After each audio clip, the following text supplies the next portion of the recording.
Então, vou já começar a fazer aqui um preâmbulo para vocês também que já estão aí. A gente abriu a oportunidade desse colóquio que nós fizemos no IPQ no dia 2 e a procura foi tão grande, foi tanta gente querendo que a gente não conseguiu absorver. Fizemos uma turma a mais, porque a gente tinha um número de vagas limitado por conta dos assentos da sala e acabamos fazendo uma turma a mais no próprio dia 2, mas ainda assim várias pessoas falam não dá para fazer virtual, simultâneo, e não tinha condições de fazer isso lá no IPQ, e por isso que nós marcamos a data de hoje para poder atender as pessoas que não tiveram essa chance de participar e mesmo aqueles que estão fora, bem distantes de São Paulo. Então é um prazer poder estar aqui com vocês e poder falar um pouco da psicologia do sono. Eu sou Silvia Conway, eu trabalho na área do sono já há muitos anos, eu praticamente me formei junto com a faculdade de psicologia, junto com o sono.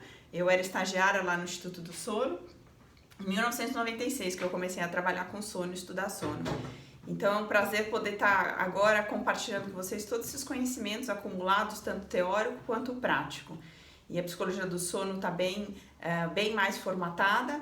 Atualmente a gente tem na Associação Brasileira do Sono uma comissão de psicologia do sono, representada por 6 psicólogos, a Laura que está aqui, Castro, que é um prazer poder ter ela aqui junto, a Kátia Almondes, a Mônica Miller, a Renata Rafi, a Maria Laura Pires e eu também, representando então essa comissão. E a gente tem uma parceria da ABS junto com a Sociedade Brasileira de Psicologia, aonde a gente vem já no 3º ano consecutivo certificando psicólogos. Então a gente tem todo um edital que está para ser lançado ainda nesse mês, espero que saia já nesse mês, para durante o congresso da Associação Brasileira do Sono em Foz do Iguaçu, que vai acontecer nesse ano, em dezembro, a gente poder fazer a certificação de uma nova turma.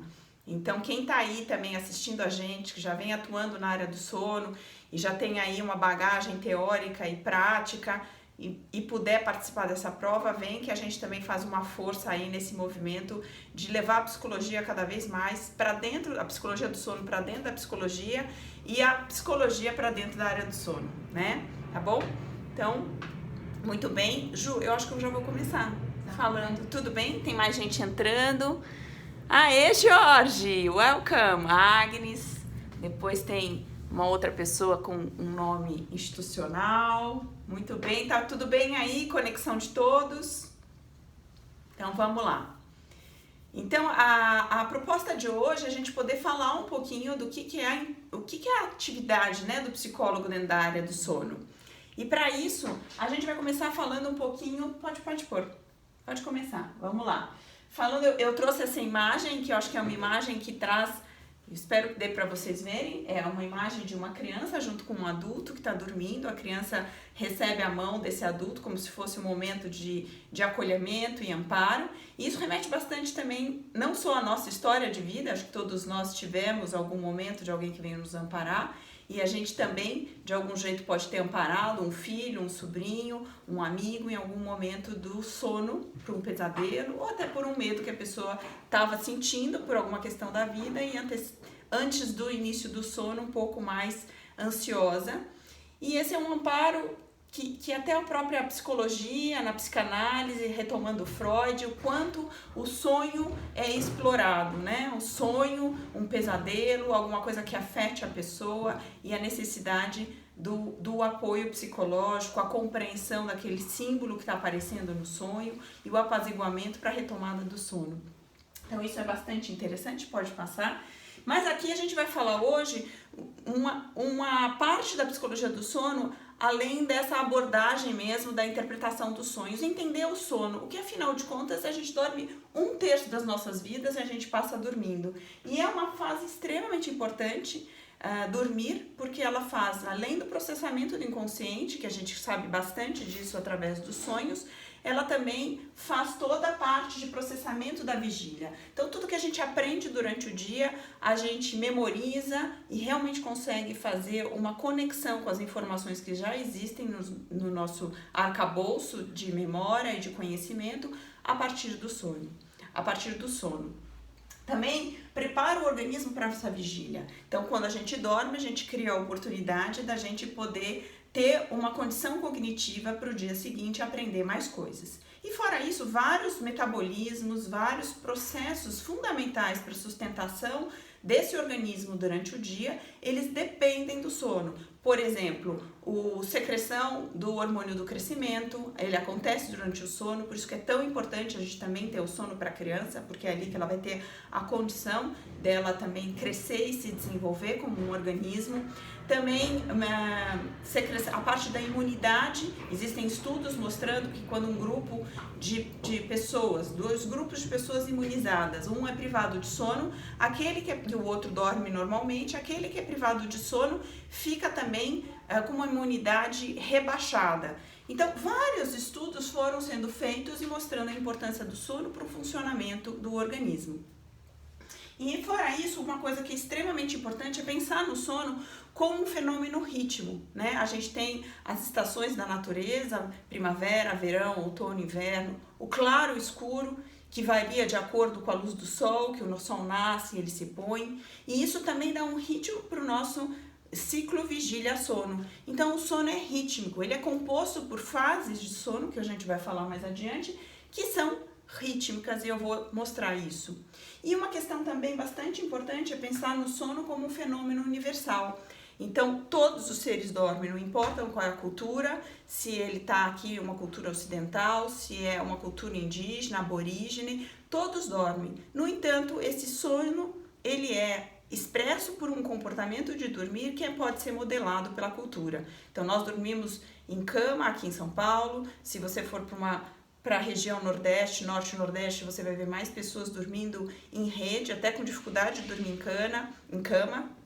Dependendo da cultura indígena ou aborígene, você pode ver pessoas dormindo no chão, às vezes em cinzas, com crianças, sozinhas, mulheres separadas de homem. Então, a expressão desse comportamento, desse fenômeno universal, ela pode ser modelada pela cultura. E isso é bastante importante quando a gente é psicólogo, porque muitas vezes a gente vê regras de higiene de sono, a gente vê a ideia, a sugestão, às vezes, de um quarto completamente blindado, estéril, que não pode ter acesso a nenhuma informação que está vindo de fora, como se o sono só pudesse acontecer dessa forma. E não é bem assim, mas sem dúvida alguma a nossa cultura valoriza esse sono acontecendo de forma individual e bem isolado de estímulos externos.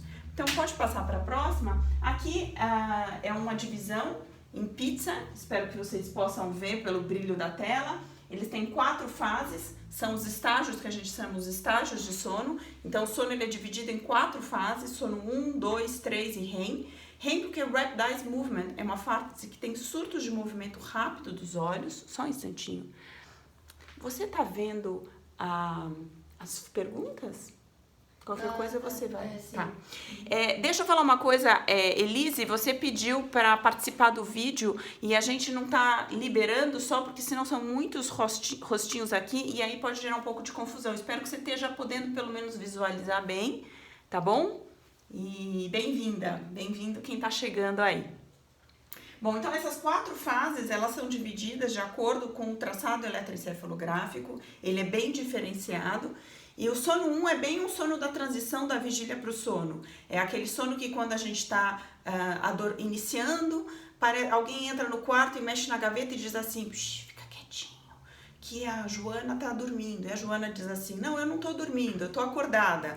Ao mesmo tempo em que ela sabe que está mexendo na gaveta, ela já está vendo alguns elementos que não pertencem a esse mundo. Então ela já está num estado onírico, é bem esse sono da transição.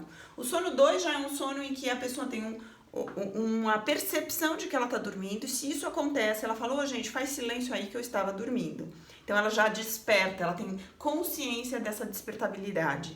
O sono 3 é mais difícil, ela talvez se ajeite, o REM muito provavelmente ela integra aquele som externo no conteúdo onírico dela, tendo mais dificuldade dela poder saber o que está acontecendo fora, né? Ela está mais imersa dentro do processo do sono dela.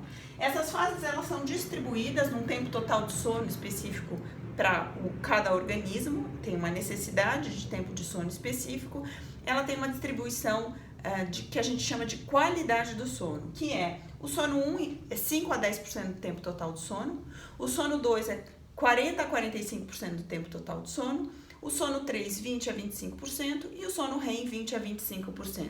Quando uma pessoa fica privada de sono, a tendência do organismo não é aumentar o tempo total de sono. Isso pode até acontecer numa fração de 1 a 2 horas a mais, mas sobretudo o que acaba acontecendo é um aumento na proporção do sono nas fases de sono REM e na fase de sono 3. Então, de 20 a 25%, o organismo tende a fazer 30 a 35% mais ou menos, depende do grau de privação de sono, e com isso ele tem uma recuperação de todos os processos que ele precisava ter exercido numa noite em que ele não pôde dormir, ele exerce na noite seguinte, aumentando a proporção nessas fases do sono. Então, isso é extremamente importante para a gente saber, porque é comum pessoas que têm problemas de sono, por exemplo, insônia, e ficam extremamente preocupadas quando elas percebem noites seguidas em que elas não estão dormindo bem, e elas tendem a acumular, a fazer como se elas estivessem fazendo um banco de horas de débito de sono. E a recuperação do sono não vai se dar nessa direção da quantidade de sono, mas sobretudo nessa recuperação em termos da redistribuição das fases do sono, que é o que a gente chama de qualidade do sono. Tudo bem? Bom, e como é que essas fases acontecem? É comum às vezes a pessoa falar, eu durmo então direto de 1 até REM? Não. A gente vai fazendo uma alternância das fases do sono conforme o que o organismo precisa processar. Todas as fases são importantes e por isso a gente passa por todas elas. Agora, o que vai acontecer depende do que o corpo está precisando processar, ele vai entrar numa fase, se tem algum estímulo externo, às vezes ele superficializa um pouco o sono, porque nós temos vários fatores protetores que tentam manter a gente dormindo. Então, às vezes você está num sono 3 e, por exemplo, alguém bate a porta e ao invés de você acordar, você pode passar para o sono 2, superficializa o sono para não haver esse despertar. Então, essas são formas em que ao longo do dormir, a gente vai passando de uma fase para outra, até que mais ou menos 100, 120 minutos depois de iniciado o sono, a gente tem o primeiro episódio de sono REM. E aí, a partir de então, a cada 100, 120 minutos, a gente vai tendo um episódio de sono REM, e a cada sono REM ele é um pouquinho mais longo que o anterior. E cada sono REM marca um ciclo de sono.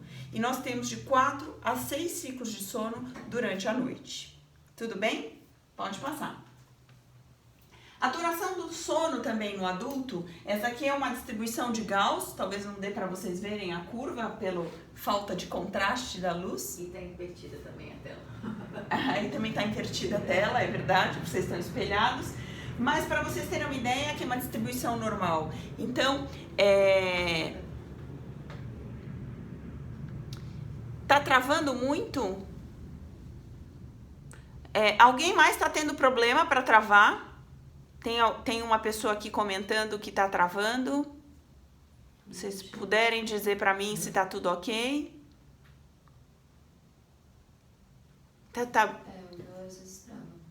Travou? Não está vindo, ninguém está comentando nada. Tá normal, tem gente falando que tá normal. Tá bom. Tá tudo ok. Talvez tenha gente que esteja com a própria internet um pouco, então quem tá reclamando de que não travou nenhuma vez, tá ótimo. Então, quem tá com problema de estar travando, perceba se a sua internet pode estar com algum problema. E depois a gente disponibiliza o vídeo. E de qualquer jeito nós vamos disponibilizar o vídeo ao final, então quem tiver com algum problema vai ter a chance de poder rever, tá? E obrigada por quem tá aí dando retorno que tá bom. Obrigada. Bom, então, a duração do sono no adulto, ele é uma distribuição de Gauss. O que é isso? É uma curva da normalidade, né? Gauss foi um matemático que definiu esse tipo de estudo de comportamentos que obedecem a uma frequência padrão. Então, 60% da população dorme de 6 horas e meia a 8 horas e meia. E a gente tem as pontas das curvas, né? Aqueles que têm uma tendência a dormir menos horas, que a gente tende a chamar de curto dormidor, que dorme menos do que 6 horas e meia, e aqueles que têm uma tendência a dormir mais do que 8 horas e meia, que é o que a gente vai chamando de longo dormidor. Quanto mais a gente chega na ponta dessa curva, menor a frequência de pessoas tendo a exibição desse comportamento de muitas poucas horas ou muitas horas de sono, né? Pode passar. E ao longo da vida da gente também isso se alterna. Quando a gente é menor, quando a gente é criança, logo o bebezinho dorme muitas horas. Ele não só dorme muitas horas, como ele dorme fracionado. E à medida que ele vai avançando a idade, ele vai tendo um sono cada vez mais condensado, então de um sono polifásico de várias fases, nós vamos ver um slide sobre isso. Ele vai diminuindo para menos fases do sono e ele vai diminuindo o tempo total de sono. E isso tende a mais ou menos por volta dos 16 anos, 18 anos, a gente atinge o tempo total de sono que vai ser do nosso padrão de adulto. Pode passar. Então, olha aqui, a variação do ritmo biológico que a gente estava comentando com vocês, que o sono é rítmico, né? O sono é ritmo, essa expressão vigília-sono, em que a gente está acordado durante o dia e dorme à noite, ela é uma expressão da influência de vários ritmos, de vários marcadores temporais que são rítmicos. Por exemplo, a luz do sol que nasce e se põe no mesmo horário, as refeições nossas, que de tempos em tempos a gente faz a refeição, geralmente no mesmo horário, né? Quem está acostumado a comer a meio-dia, quando é 11h30, 11h40, o estômago já começa a se queixar, então isso também é uma marcação temporal. E assim a gente tem vários outros sistemas dentro do nosso organismo que funcionam de forma rítmica. Eu vou citar, por exemplo, a menstruação da mulher, que a cada 28 dias ela tem um ciclo hormonal que se expressa através da menstruação. A gente também pode falar da curva da temperatura, que ela oscila ao longo do dia. Quando a gente está terminando o nosso período de sono, a temperatura está se elevando, por volta das 9 da manhã ela atinge um pico, a 1 da tarde ela tem uma ligeira queda, depois por volta das 3, 4 da tarde ela tem uma outra ponto alto e depois ela cai de novo perto da noite. E assim ela segue em todos os dias. Então, todos esses ritmos biológicos, junto com esses marcadores temporais, eles vão dar o ritmo de 24 horas de sono-vigília. E esse ritmo, ele pode acontecer mais precocemente, que é o que a gente chama dos indivíduos matutinos, aqueles que têm uma tendência a dormir mais cedo e acordar mais cedo, e eles realmente têm uma disposição, uma capacidade cognitiva, uma expressão da disposição deles é maior durante a manhã, e os indivíduos vespertinos, que têm esse ritmo todo mais avançado. Então, são pessoas que tendem a ter a sonolência mais tarde, acordam mais tarde, e aí elas têm uma disponibilidade, uma disposição, uma capacidade cognitiva maior no período da tarde. Elisete, ela perguntou se interfere na aparência. Na aparência? Eu acho que interfere na aparência se você tiver, talvez, num horário invertido. Uma pessoa vespertina pela manhã, se ela tem que estar num compromisso, por exemplo, às 7 horas da manhã, talvez ela tenha mais cara de sono do que uma pessoa que seja matutina. E a mesma coisa vai acabar acontecendo num indivíduo matutino que tem que ficar numa festa até 11 horas, meia-noite, está morrendo de sono, ele já vai ter a aparência de sonolência. Mas não de ficar mais bonito ou mais feio. Não é isso que vai interferir. Não sei se eu atendi a sua pergunta, senão te peço para você complementar. Ok? E o que acontece quando não dormimos bem, né? Aqui tem uma imagem de pessoas dormindo, provavelmente não devem ter dormido bem à noite, vai ver que estavam num trabalho, numa jornada de viagem, e é isso que acontece, sonolência, né? Pode passar. O que mais que acontece?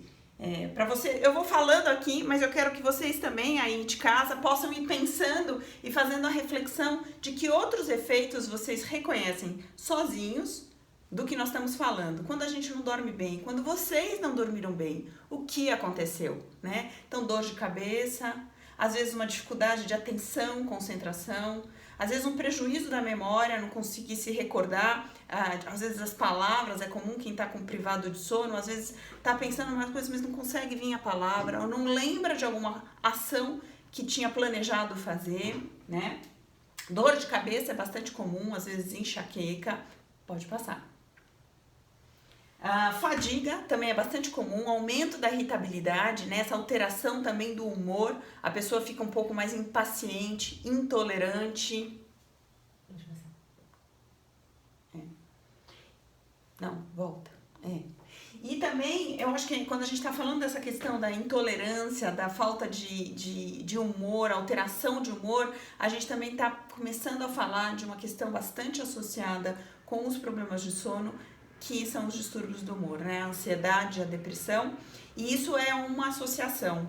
Tanto quem está deprimido, está ansioso, pode ter problemas de sono, como quem tem problemas de sono, pode desenvolver uma alteração de humor também em termos de aumento de ansiedade e depressão. A gente tem aí a depressão super ligado com suicídio e super ligado com insônia. Vários estudos mostrando isso. Então, como é importante estudar sono, porque estudando sono a gente também tem condições de diminuir esse estado depressivo e evitar as situações de suicídio. E cada vez mais os estudos estão mostrando o quanto essa questão de ritmo biológico, o respeito a um ritmo biológico é importante para diminuir os transtornos psiquiátricos. Está muito associado, por exemplo, início de mania após uma noite de privação de sono. Então, para vocês também que estão aí na área da saúde mental, pensarem em considerar o sono quando vocês estão com um paciente que, por exemplo, é bipolar, ok? Podemos ir.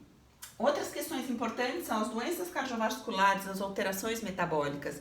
Também estudos do sono há muitos anos vêm mostrando o quanto o coração sofre com essa condição de alteração do metabolismo todo associado ao sono e até a parte respiratória que pode estar prejudicada durante o sono, podendo levar à obesidade, podendo levar ao diabetes, ok?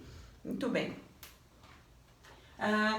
Isso tudo... Imagino que vocês já estejam considerando que a parte social e econômica é extremamente relevante, porque pessoas que acabam tendo todos esse prejuízo do ponto de vista da saúde física e da saúde mental acabam recorrendo muito mais aos médicos com problemas decorrentes dessa condição de falta de sono, de um sono inadequado e o aumento do diabetes, né, aumento da obesidade, o desenvolvimento do diabetes, e com isso a gente também tem situações em que as pessoas estão presentes no trabalho, mas elas não estão necessariamente produtivas, é o que a gente chama de presenteísmo, a pessoa está lá no trabalho, mas a eficiência dela está diminuindo, a capacidade dela de concentração está prejudicada, então ela também não responde ao que se espera do trabalho dela, ou o próprio absenteísmo na hora em que a pessoa falta ao trabalho e vai a um recurso de saúde ou fica em casa porque ela não conseguiu dormir bem naquela noite e ela resolve ficar em casa para tentar dormir mais. Tem muita gente que faz isso, quem sofre de insônia, isso é mais comum acontecer. E um ponto extremamente importante da gente considerar é que se você não está dormindo bem e você não está processando a parte cognitiva tão importante para o dia seguinte, para você produzir no dia seguinte e poder se cuidar, aumenta o risco de acidentes laborais e automobilísticos, né? Então, uma pessoa que não dormiu bem, a chance de sonolência no dia seguinte é maior. A chance dela ter uma desatenção é bastante acentuada e com isso ela pode se prejudicar se ela está no manejo de uma máquina, por exemplo, numa fábrica, ou se ela está dirigindo numa estrada. Então é muito importante a gente pensar no sono como um fator de ordem social mesmo. A privação de sono, que está muito grande na nossa sociedade, é uma questão de saúde pública, porque ela impacta demais, não só na vida do indivíduo, mas ela impacta na vida social como um todo, seja num acidente que ela pode estar envolvida, seja numa baixa produção da vida dela dentro do processo de trabalho. Ok? Pode passar. Estou perguntando se tem a ver com melatonina. Melatonina tem muito a ver, quando a gente estava falando da questão rítmica, a melatonina, ela tem a produção dela e a secreção dela acontece no momento do escuro.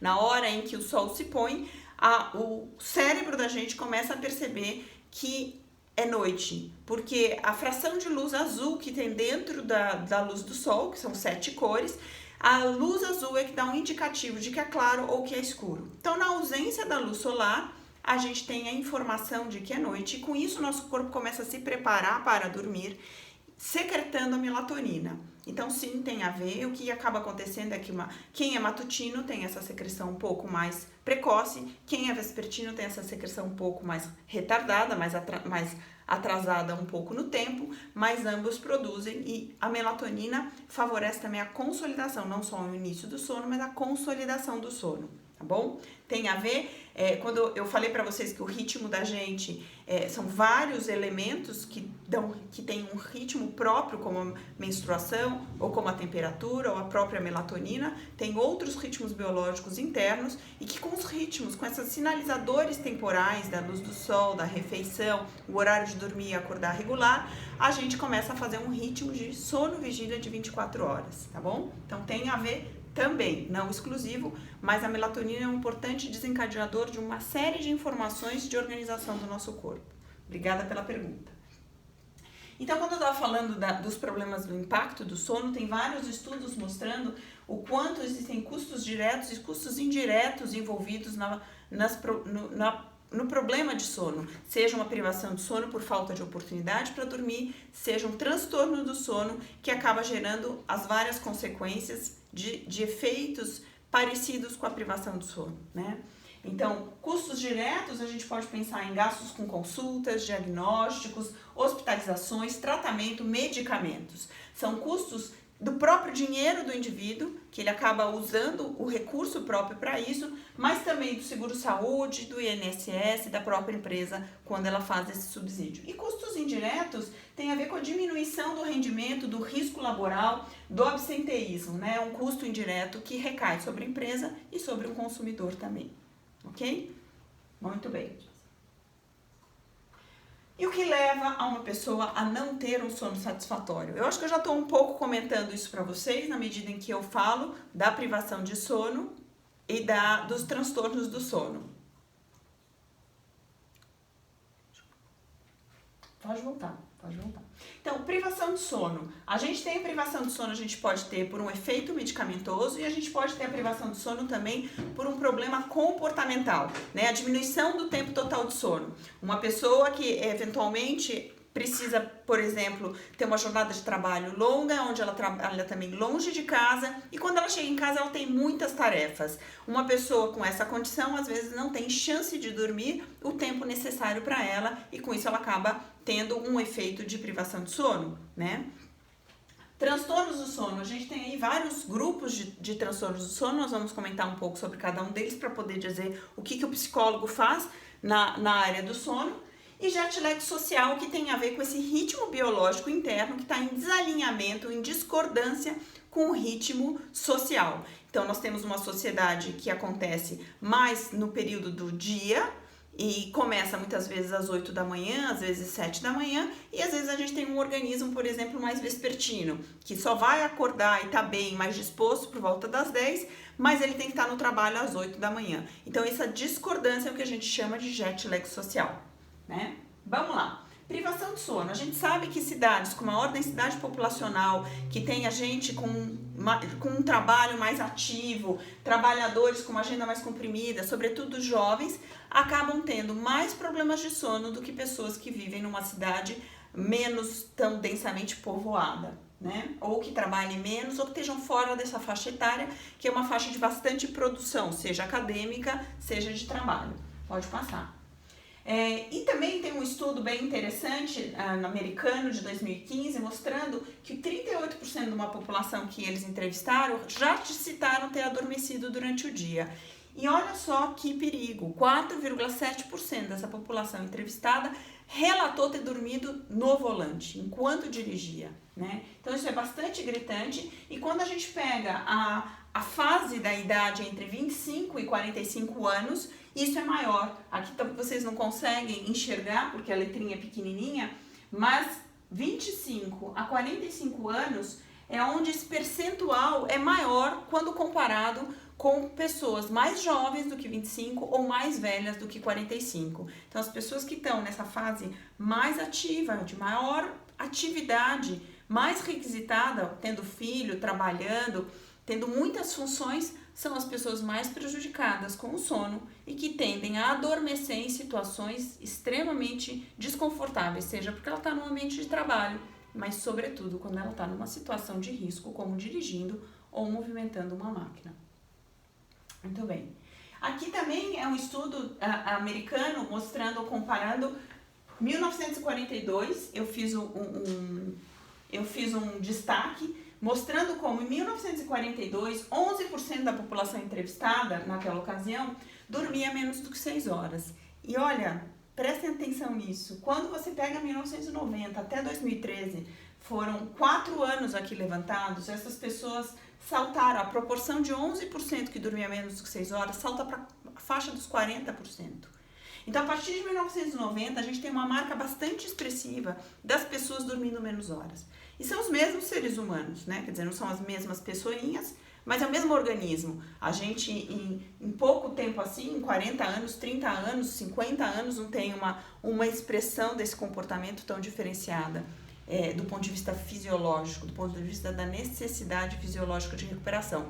No entanto, o comportamento exibe uma expressão de tempo total de sono inferior à necessidade humana. Então, isso tem uma repercussão importante e a gente também percebe que essas pessoas gostariam sim de dormir mais cedo, porque foi perguntado se ela estaria satisfeita com isso ou se ela gostaria de dormir mais, e 67% das pessoas que dormem menos do que 6 horas referem estarem satisfeitas, né? Pode ir. Depois aqui também mostrando um estudo que foi feito comparando o tempo total de sono nos Estados Unidos, Canadá, México, Reino Unido, Alemanha e Japão, e mostrando que pessoas que estão no Japão e nos Estados Unidos é um país onde essa investigação revelou uma privação de sono maior ainda do que nos demais países. Então a gente vendo como também o respeito ao sono, dependendo do país, acontece, é mais respeitado e em outros países menos respeitado. Então, um alerta aí para a nossa população brasileira, que às vezes segue um pouco o modelo americano, numa ideia só de trabalho, de não tanto respeito a um ritmo de recuperação, de entretenimento, de outros espaços importantes para a vida humana e uma vida de maior equilíbrio mental e de saúde física. Pode passar. Privação de sono também está muito associada com o trabalhador em turno. Eu imagino que vocês já estejam imaginando, quando eu estou falando da questão de máquina, de vespertino e matutino, como de repente colocar essas pessoas para trabalhar em turnos noturnos, que às vezes casam com o ritmo biológico da pessoa e outras vezes absolutamente não casam, e sobretudo, independente da pessoa ser matutina ou vespertina, o ritmo de trabalho noturno não é um ritmo humano, né? Por mais que um vespertino durma mais tarde e acorde mais tarde, isso não quer dizer que ele não durma no período noturno, é só mais avançado no tempo. Então, muitos acidente de Chernobyl, vários acidentes importantes que a gente tem aí na nossa história aconteceram durante a madrugada, e falhas humanas por conta de atenção, e atenção derivada da privação de sono, de problemas com o sono. Então é muito importante a gente conhecer o sono para a gente também poder organizar o sono daqueles que são trabalhadores em turno, ok? Aí a gente agora começa a entrar nos problemas de sono, que a gente estava falando primeiro de privação de sono, e agora a gente entra nos transtornos do sono. Eu coloquei aqui o nosso grande carro-chefe. Quando a gente pensa em distúrbio respiratório do sono, a população é sobretudo afetada pela apneia do sono, né? Claro que ronco é um distúrbio respiratório do sono, mas eu quero falar um pouquinho de apneia para vocês entenderem o que é aquela pausa respiratória que acontece quando a pessoa está dormindo por conta de uma obstrução na passagem do ar. Entendam que a respiração ela tem um caminho que ela percorre nas vias aéreas respiratórias, mas que quando a gente dorme e a gente vai aprofundando o sono naquelas fases do sono que eu falei para vocês, 1, 2, 3 e REM, quanto mais profundo o sono nessa direção, maior o relaxamento muscular. E esse relaxamento muscular acontece também na língua. A língua é um músculo que ela, durante a noite, vai relaxando. E aí, com isso, ela pode ceder a um ponto que, se a pessoa também tem mais gordura nessa região aqui da garganta, ela acaba obstruindo totalmente ou parcialmente a passagem do ar. E com isso, o cérebro percebe a falta de oxigênio, desperta a pessoa, ela retoma o ar. Aquele barulho que vocês conhecem, né? De uma pessoa que tá roncando, e quando ela para de roncar, ela retoma o ar. Com isso, ela enche o pulmão de ar, o coração acelera para poder criar uma condição de oxigenação da pausa respiratória antecedente, que gerou uma diminuição no fluxo respiratório, na saturação da oxihemoglobina, né? E o melhor tratamento, existe tratamento fonoaudiológico, existe tratamento com aparelho intraoral, mas quando a gente pega uma apneia grave, com 50 por hora, 40 por hora ou mais do que isso, o ideal é do tratamento, o padrão ouro é o CPAP. E o CPAP, não sei se vocês conseguem ver aqui, é uma maquininha que capta o ar do ambiente e ele faz uma pressão positiva para poder desobstruir essa passagem do ar e a pessoa não ficar na condição de apneia. Mas é muito importante que esse CPAP seja, que ele tenha adesão. E a gente tem estudos mostrando que quando a pessoa adere nos primeiros 4 dias, a previsão de adesão são de 2 meses. Se a pessoa faz uma adesão de 30 dias, nos primeiros 30 dias, ela segue na adesão nos 6 meses. E se ela consegue usar os primeiros 6 meses do tratamento, a adesão dela segue em longo prazo. Então, é muito importante a adesão, mas não é tão fácil a adesão, né? Quer dizer, eu diria para vocês que a maior parte dos pacientes adere. Aqui no Brasil, a gente tem muitos fisioterapeutas e enfermeiros alinhados com essa possibilidade de poder treinar, usar, testar a máscara, adequar a pressão para o sujeito, muitas vezes indo na casa da pessoa, do paciente e auxiliando nessa adesão.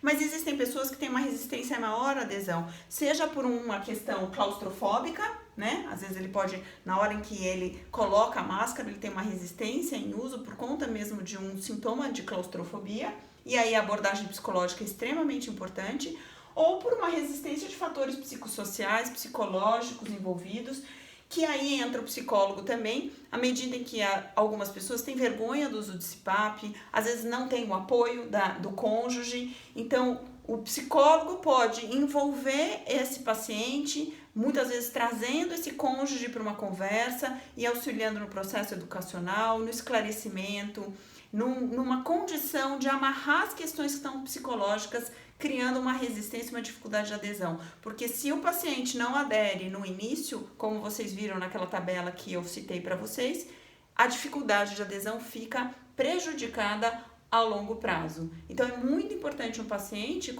que faz uso de CPAP ter uma atenção muito cuidada nesse início, ok? Então, esse é um espaço extremamente importante para nós psicólogos atuarmos, né? Nesse apoio à adesão ao CPAP. E para isso a gente precisa entender também de sono, para poder orientar, sensibilizar e envolver o cônjuge quando ele está presente. Bom, parassonias do sono não REM. Esse é o famoso também sonambulismo, né? Terror noturno, sonambulismo, trabalho multidisciplinar, isso mesmo. Aqui a gente tem o comentário da Léo, isso mesmo, trabalho multidisciplinar, interdisciplinar, perfeito. Então, o sonambulismo, ele é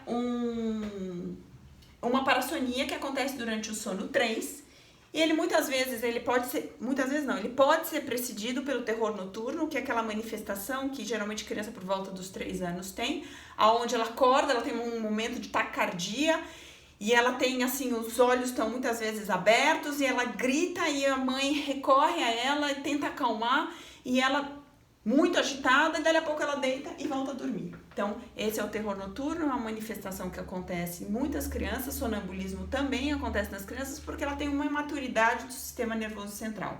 À medida em que a criança vai crescendo, esse sistema nervoso vai amadurecendo e as condições de sonambulismo, de parassonia do sono não REM, tendem a diminuir, né? Quando é um adulto que manifesta, em geral é porque ele tem um fator genético que predispõe ele a esse tipo de problemática, e está muito associado, nesse caso, está muito associado com o estresse. Então, em geral, um adulto que manifesta o sonambulismo, você pode começar a pesquisar o que está estressando a vida dele para poder criar uma abordagem de psicodinâmica mesmo, para poder desconstruir alguma questão de ordem emocional que ele desconhece, está inconsciente e com isso expressa através do sonambulismo. Porém, a gente também tem no sonambulismo, tanto em criança quanto adulto, outras formas de estresse. Por exemplo, a privação de sono. Então, crianças também que estão privadas de sono, apesar de elas estarem mais predispostas a ter o sonambulismo, se elas forem privadas de sono, aumenta ainda essa predisposição. Então, é importante a gente cuidar disso também. Dá uma olhada. Tem uma pergunta. Como diferenciar a inércia do sono com o terror do sono? Inércia do sono e terror do sono. Terror noturno, eu imagino que quando você está falando terror do sono você esteja falando do terror noturno. Então, o terror noturno é essa manifestação que acontece durante o sono 3, em que a pessoa acorda e ela tem um grito, um berro, ela tem até alterações fisiológicas, como se fosse de um estado ansioso, só que ela não conversa com a pessoa, ela tá ali naquele momento dormindo, que nem o sonâmbulo. O sonâmbulo pode levantar, ele pode ir até a cozinha, beber um copo d'água, voltar para a cama, ou arrumar alguma coisa no quarto, e ele também está dormindo. Então, o terror noturno é uma parassonia, é um distúrbio do sono que acontece durante o sono 3. A inércia do sono é aquela tendência a seguir com o sono, prolongando o sono. Parece que a pessoa não sai de um estado não é de hipnose, mas de sonolência profunda, é como se ela tivesse, sempre ela entra no sono. Não é um transtorno do sono dessa natureza que eu estou descrevendo para vocês, ok? Pode passar. Bom, parassonias do sono REM. Então, durante o sono REM, a gente também tem transtornos do sono que podem estar acontecendo. Um deles, bastante clássico e bastante conhecido na literatura da psicologia, da psicanálise também, é o pesadelo, né? Então, crianças, é muito comum a gente ter pesadelo, porque é um lugar onde as questões emocionais estão se organizando durante o sonho. E esse sonho pode trazer, então, conteúdos ameaçadores que podem estar representando simbolicamente a ameaça que essa criança estava sentindo em alguma circunstância da vida dela durante o dia, e ali elas começam uma organização. Porém, o pesadelo, isso segue acontecendo, óbvio, que também entre adultos. Vocês todos já devem ter tido algum pesadelo e saberem dessa dimensão. Até porque eu tô falando com uma comunidade de psicólogos, sobretudo, né? Mas o pesadelo passa a ser um transtorno do sono quando a pessoa tem ele demasiadamente, várias vezes, não só durante a semana, mas às vezes, muitas vezes durante a noite. E às vezes ela começa a ter medo de dormir, porque ela tem medo de ter o pesadelo.